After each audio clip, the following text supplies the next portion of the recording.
Welcome to the Fear and Greed Daily Interview. I'm Sean Aylmer. Regular listeners to the podcast would have heard me say many times how vital it is for people to talk to an advisor when making decisions about money. And that's not just for personal finance. The same goes for business. You need good people around you giving good advice.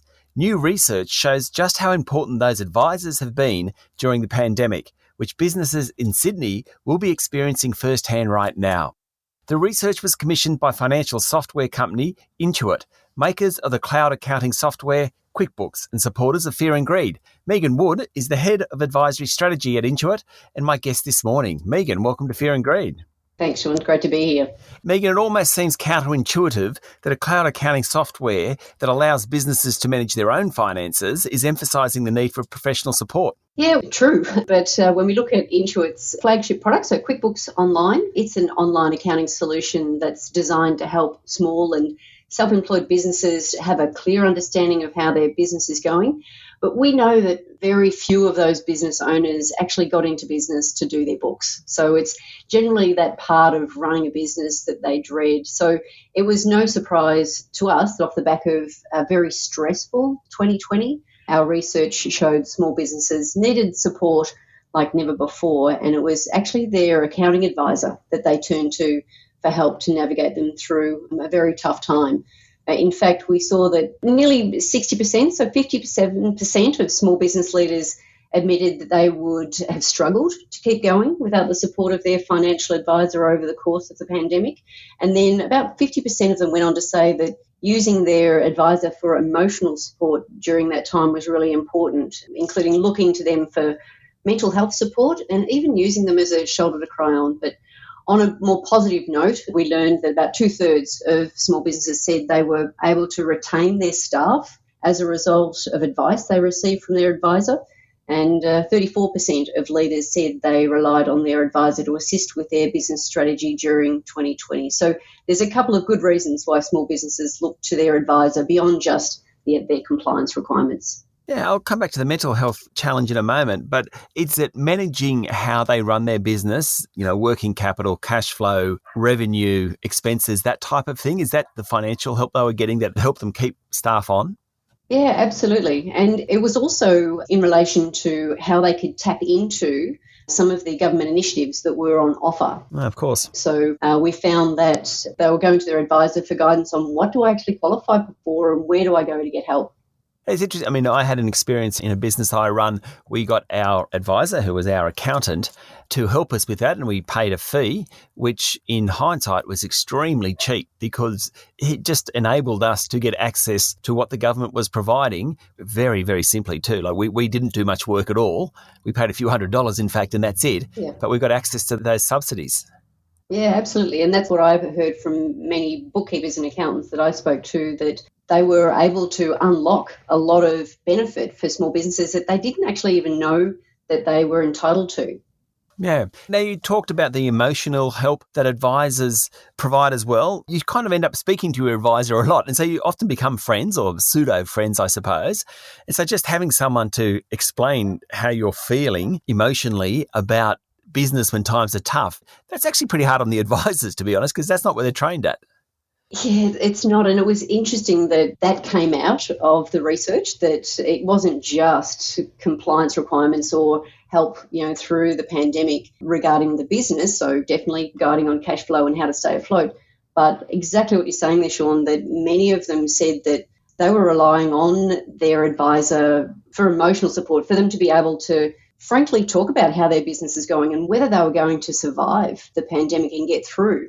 I had one bookkeeper say to me that one of her clients said, I love being able to talk to you because I can't talk to my wife about what's going on with our business, but I know that you know everything that's going on with my business. So I feel really comfortable being able to talk to you about what's going on.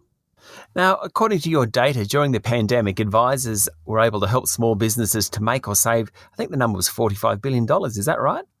It is. It's a huge number, isn't it? Incredible. And it's a great example of the incredible value that advisors were actually able to unlock during the pandemic.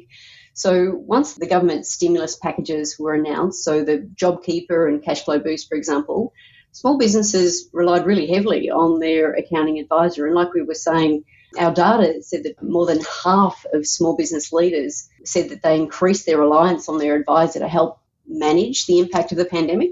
And the reliance that they tapped into were things like explaining to the small business what they were actually entitled to, helping the small business register for those benefits, and then continually reviewing the business's results to determine whether they're still qualified for those benefits. So it's not surprising that many of the accountants and bookkeepers I spoke to last year said that they had never worked harder.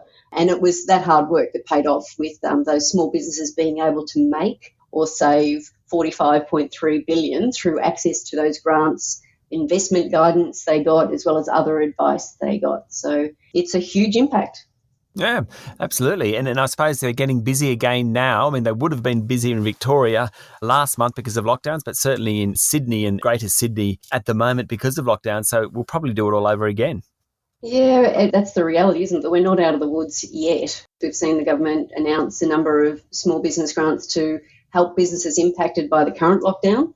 And the latest state-by-state COVID-19 grants for business can be found on business.gov.au. But like we saw with JobKeeper and Cashflow Boost, there's always some confusion around what small businesses are eligible for. So that's where an advisor can make sure small businesses are actually tapping into everything that they're entitled to get access to. And we've tried to make it easier for small businesses to find an advisor with our Find a Pro Advisor directory, which has thousands of accountants and bookkeepers listed on it. So small businesses can plug in what they need and the listing will show the top matching results for them. Stay with me, Meagan. We'll be back in a minute. My guest this morning is Meagan Wood, Head of Advisor Strategy at Intuit. How do you work? I mean, Intuit itself is a 30-year-old startup. That's how you describe yourselves. The companies you're working with are often full of very passionate people and incredibly innovative people who manage their worlds, be it to family and finance and pandemics, incredibly well. How do you keep up with them? Yeah, well, Intuit does describe itself as a 30-year-old startup with a mission to power prosperity around the world. And I think the Intuit culture is actually pretty unique as we encourage that startup atmosphere internally. That's what helps us to continue to evolve and, take informed risks and continually innovate to find the next big thing. Importantly, though, our innovation methodology is always centered on our customers. So we identify real issues by speaking with customers and just learning about what's causing them grief. And then we set about delivering solutions using our own internal methodology that uses rapid experimentation and sort of design-centric thinking.